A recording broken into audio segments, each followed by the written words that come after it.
नमस्कार। Daily line के news file bulletin में आपका स्वागत है। मैं हूं किरण।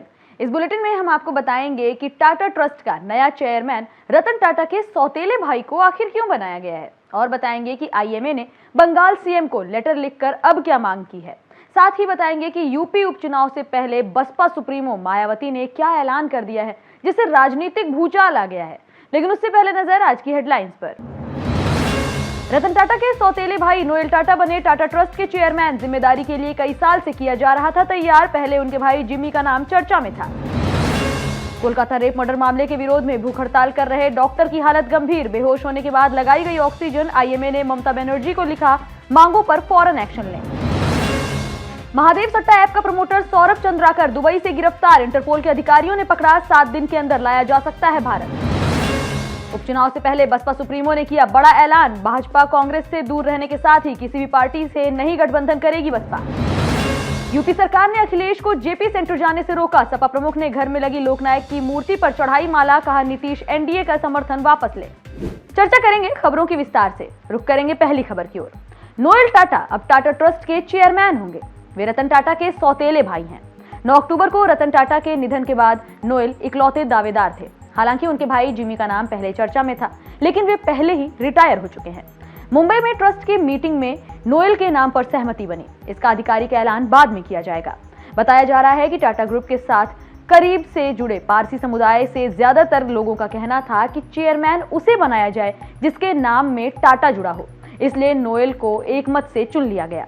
नोएल टाटा ग्रुप से 40 साल से ज्यादा समय से जुड़े हैं। Noel Tata sir Dorabji Tata trust और सर रतन टाटा ट्रस्ट के ट्रस्टी हैं। इन ट्रस्ट का टाटा सन्स में मेजॉरिटी शेयर भी है। टाटा ग्रुप के साथ लंबे समय से जुड़ाव और इन ट्रस्ट में अपने रोल की वजह से नोएल चेयरमैनशिप के लिए फ्रंट रनर थे।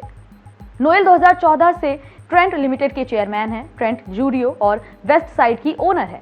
इनकी लीडरशिप में पिछले 10 साल में कंपनी के शेयर्स में 6000% से ज्यादा की तेजी आई है।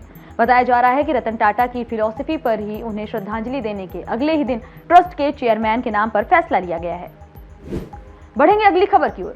कोलकाता में ट्रेनी डॉक्टर के रेप मर्डर के विरोध में 7 ट्रेनी डॉक्टर्स 6 अक्टूबर से अनशन पर बैठे हुए हैं। गुरुवार रात ट्रेनी डॉक्टर अनिकेत महतो की कंडीशन क्रिटिकल हो गई। बताया जा रहा है कि अनिकेत को आरजीकर मेडिकल हॉस्पिटल में ही एडमिट किया गया। आरजीकर हॉस्पिटल की critical care unit in-charge doctor Soma Mukhopadhyay ने बताया कि अनिकेत को बेहोशी की हालत में हॉस्पिटल में लाया गया। डॉक्टर की हालत गंभीर है। उन्हें ऑक्सीजन सपोर्ट पर रखा गया है। 5 डॉक्टर्स की टीम उन पर नजर बनाए हुए हैं। वहीं एक जूनियर डॉक्टर देवाशीष हल्टर ने बताया कि भूख हड़ताल पर बैठे अनिकेत पिछले कुछ दिनों से पानी तक नहीं पी रहे थे। 6 और जूनियर डॉक्टर्स की सेहत में लगातार गिरावट हो रही है। जरूरत को देखते हुए सारे इक्विपमेंट तैयार रखे गए हैं।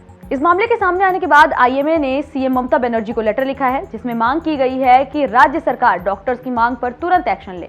शांतिपूर्ण माहौल और सुरक्षा कोई विलासिता नहीं है। हम अपील करते हैं कि इस मुद्दे को सुलझाया जाए। बढ़ेंगे अगली खबर की ओर। महादेव सट्टा ऐप का संचालन करने वाले सौरभ चंद्राकर को इंटरपोल के अधिकारियों ने दुबई से गिरफ्तार कर लिया है। दुबई की पुलिस और स्थानीय फोर्स के साथ मिलकर सीबीआई और ईडी के अधिकारियों ने सौरभ चंद्राकर से जुड़ी हर डिटेल इंटरपोल को दी थी। आरोपी को 7 दिन के भीतर ही भारत लाया जा सकता है। बताया जा रहा है कि गिरफ्तारी के बाद इंटरपोल के ऑफिसर ने भारतीय विदेश मंत्रालय को खबर दी है। अब सौरभ चंद्राकर को भारत और फिर जल्द ही रायपुर लाने की तैयारी की जा रही है।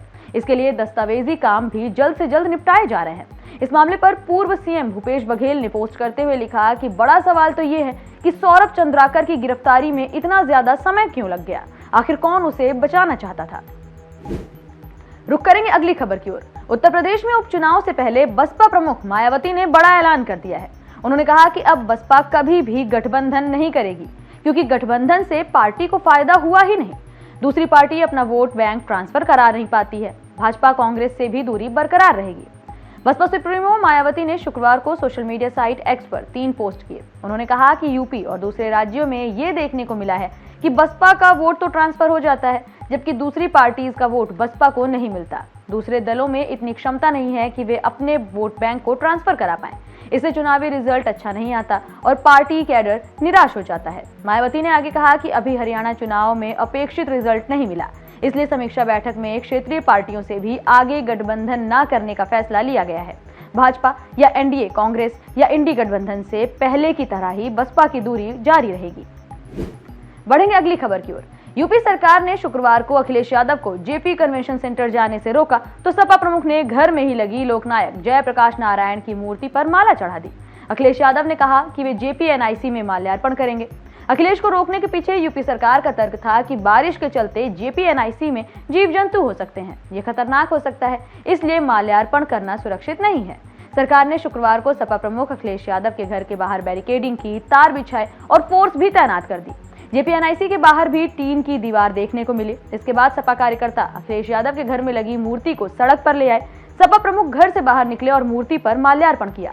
उन्होंने जेडीयू चीफ नीतीश कुमार से अपील की है कि वे केंद्र सरकार यानी भाजपा सरकार से अपना समर्थन वापस ले लें। अखिलेश ने कहा कि यूपी सरकार जेपी एनआईसी को बेचना चाहती है। पहले भी हमें माल्यार्पण करने से रोका गया। योगी लोकनायक का इतिहास नहीं जानते। रुक करेंगे अगली खबर की ओर। हरियाणा में नए सीएम के शपथ ग्रहण समारोह को लेकर तैयारियां तेज हो गई हैं। समारोह के लिए पंचकुला के सेक्टर 5 में मौजूद परेड ग्राउंड को चुना गया है। यहां स्टेज बनाया जा रहा है। इसके साथ ही सड़कों को भी ठीक करने का काम हो रहा है। गेट पर पेंट किए जा रहे हैं। कार्यक्रम में लगभग 50,000 लोगों के आने की संभावना जताई जा रही है। समारोह की जिम्मेदारी संभाल रहे संजय भाटिया ने बताया कि इस समारोह में प्रधानमंत्री नरेंद्र मोदी भी शामिल होंगे। फिलहाल 15 अक्टूबर की तारीख तय की गई है। पीएम मोदी अभी विदेश दौरे पर हैं। जब पीएमओ से डेट कंफर्मेशन आ जाएगी उसके बाद ही कुछ कहा जा सकता है। सीएम के शपथ ग्रहण समारोह में प्रधानमंत्री नरेंद्र मोदी के अलावा गृह मंत्री अमित शाह और राजनाथ समेत कई केंद्रीय मंत्रियों और भाजपा शासित राज्यों के मुख्यमंत्रियों के शामिल होने की खबर सामने आ रही है। फिलहाल इस बुलेटिन में इतना ही। देश और दुनिया से जुड़ी तमाम खबरों से अपडेटेड रहने के लिए बने रहिए डेली लाइन के साथ।